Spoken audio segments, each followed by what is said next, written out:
We're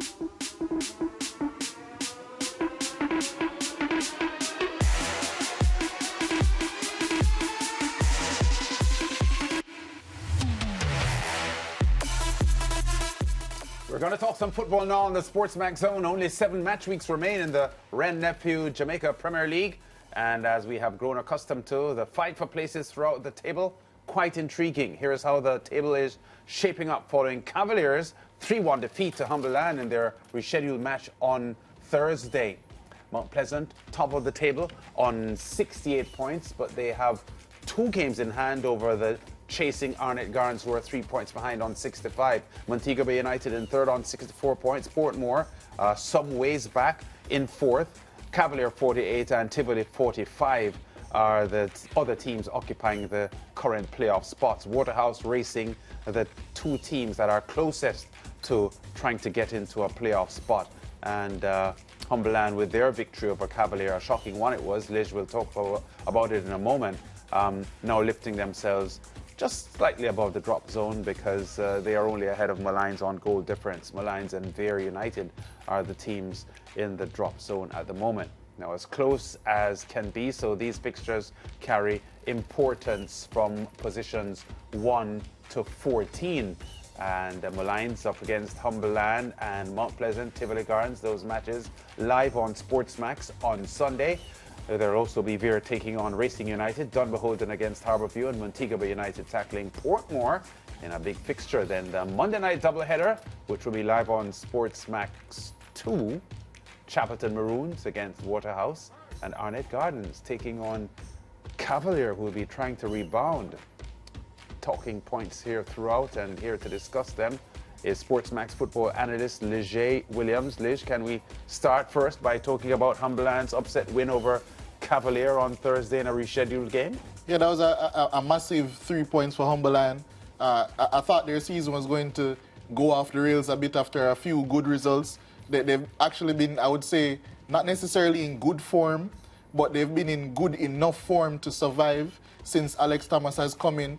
As a matter of fact, since he has come in what would be 13 games, 4 wins and 2 draws in those games, that's relatively impressive. One of those wins coming against a Cavalier team, and you were saying it off air as well, that maybe they're still in a bit of a honeymoon phase, following their exploits in the CONCACAF Champions League. So, they need to pick up.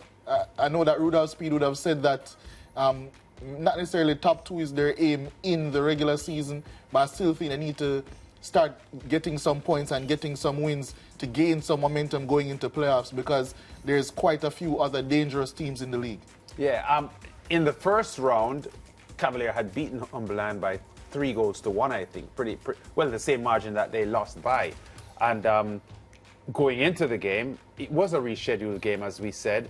I just wonder how Rudolph Speed has taken this result, because I haven't been able to hear a post-match comment from him about the result, but it must have been shattering for him, and I understand that at least one of the goals was like a howler for goalkeeper Vino Bartlett. Yeah, that's the goal that I saw, and I don't think that Rudolph Speed would be very pleased. As I think if you were to speak to him as a part of the media right after the game, he would say that there's no issues. He's just focusing on getting his team into the top 3 when the season ends after the playoffs. Because I do think that Cavalier will still get into the playoffs relatively comfortably. But as I said, they need that momentum. And I think games against teams like Humberland, no disrespect to Humberland, of course, because they're a team fighting for their survival, I think they would mark that game down as a game they should get 3 points, albeit away from home.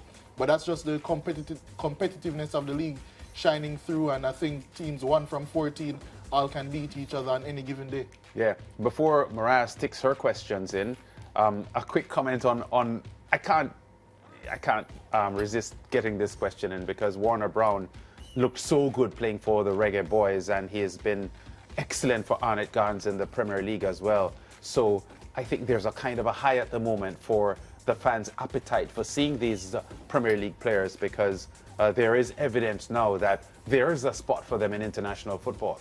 Yeah, I think there always has been a spot, not necessarily for a widespread selection, because at the end of the day, I've said before that I don't think many players already, but if you were to look at the quality of Warner Brown, and because he's a striker, I think his talent will be more evident, especially when he's scoring a goal like that. But I mentioned it after Arnett Gines would have won a game against Tivoli a few weeks ago.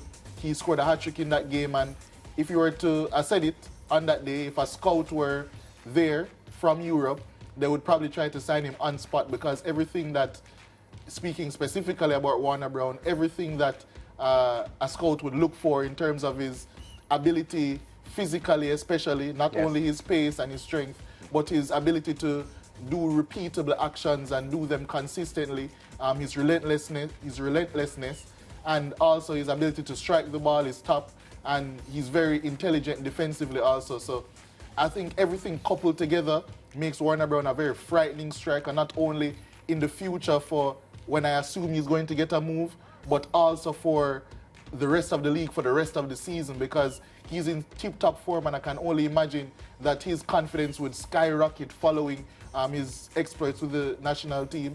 So yeah, I think it's going to be very frightening for those opposing defenses for the rest of the regular season, and when Arnett get into the playoffs as well.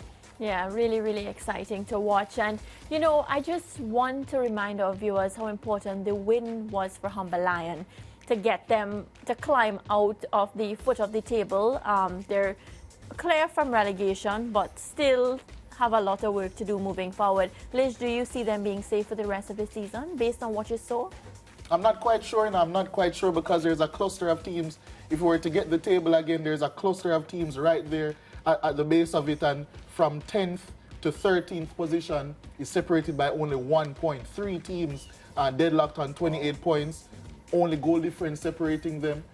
So I think it's really going to be a toss-up between 10th to 13th for the rest of the season. Vere, I'm not quite sure if they're going to have the moxie and the guile to get out of their situation. 5 points now separating them from getting out of relegation.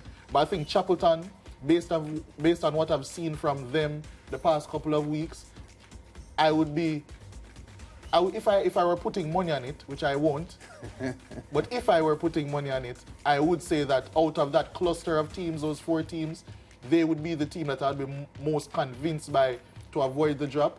Humber Lion, Malines, and Harbourview, I think that's where the real tussling is going to take place. Yeah, well, you showed that table, and, you know, I think about the upcoming matches that we have in store. Every game moving forward is going to have repercussions, right? And I think that just bodes well for the JPL and the product, because it's a great TV product. Everybody wants to tune in. Let's start with Mount Pleasant versus Tivoli. Mount Pleasant at the top of the table. What can we expect from that match? One thing that we have grown accustomed to seeing, especially Jerome Waite, coach Tivoli, is that when he and his team face Mount Pleasant over the past couple of seasons, 2 things are sure. 1, that Mount Pleasant will win. So that's my pick. As I said, I'm not betting. I'm not a gambling man anymore. But I can't let that slide. if there's anyone out there that wants to bet on that game, I would say to bet Mount Pleasant. Reason being, Mount Pleasant have won their last 7 games against Tivoli. And they're good at home. And they're unbeaten at home, 13 wins and a draw. Additionally, against Jerome Waite, this Mount Pleasant team, their last 4 games, that's why I said it's very close. All 4 of those wins have come by a 1-goal margin, all 1-0.